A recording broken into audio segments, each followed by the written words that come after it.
Alright, welcome to the supplemental tutorial on game changers.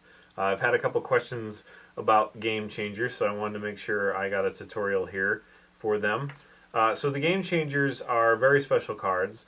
Since there are only 3 factions that can be played, there are only 3 game changers. So whether you're playing 1 to 2, 1 to 3, or teams, each faction will only have possession of one of these game changers. So if you have two players, each one will shuffle these cards. Each one will pick one, and then the third one will be discarded and not used.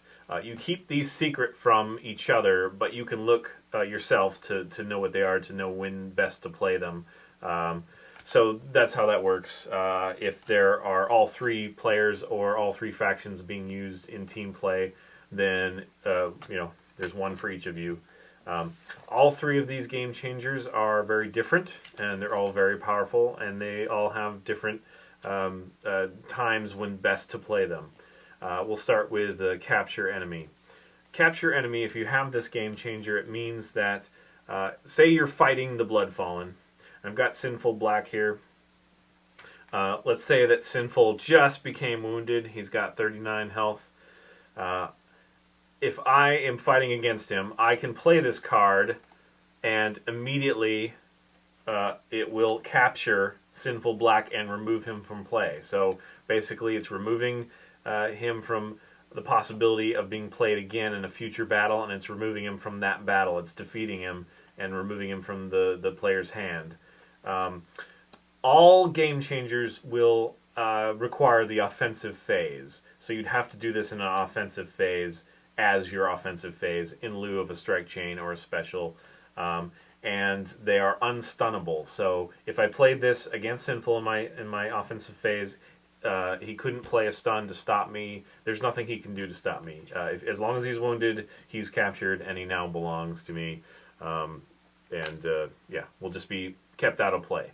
The revive here, if let's say we have shift here, revive again has to be played during an offensive phase, but let's say that we had shift here, and the last attack he died. Let's say that he already has used his second wind, and let's say he's already used his special. When he dies, I can play this in my next offensive phase and bring shift back. Anybody who's fallen during that battle can be brought back. And when they get brought back, they will gain their special back, they will gain a second wind back, and they will receive 50 health. So they will be just above wounded, and that's where they start. So it's a very powerful card. It basically allows you to use a defeated character again with just a little bit of reduced health. So that is Revive and Untap special. The last game changer is radio reinforcements here. So this means that if I have, let's say that I'm going after South America there, and I've got my team here. Once one of these players dies, if I really want to win South America and I do not want to lose, I can use this radio and reinforcements card and bring another character that still exists in my hand, bring them into the battle in that fallen character's place. You can also likewise wait until, let's say, all of these characters die, but I have 1 second win left. Let's say that Fisk died with his second win untapped. I have 1 more offensive move, so I'm going to play this card, and I'm going to be able to bring in, say, Ripa here.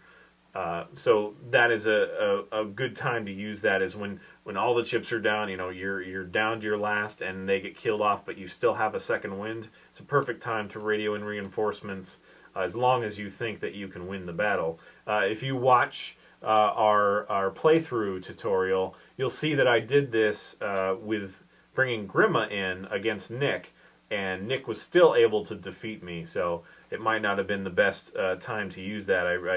I made some mistakes in that round, and it cost me an extra character when I brought her in, Grima in. But it normally can be a very powerful card if played correctly. say that you just lost and the other person has 2 health. You bring in a totally fresh character, and there's no way you're going to lose. So again, the game changers, when used correctly in the correct time, they really can change the game, hence the name.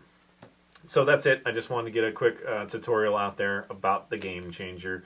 If you have any other questions, please visit spiderwolf.com. Leave us email or comment, and we'll get back to you, answer the question, and it will also help us to update these tutorials and the instructions to make this the best game possible. So thank you very much for your support, and see you next time.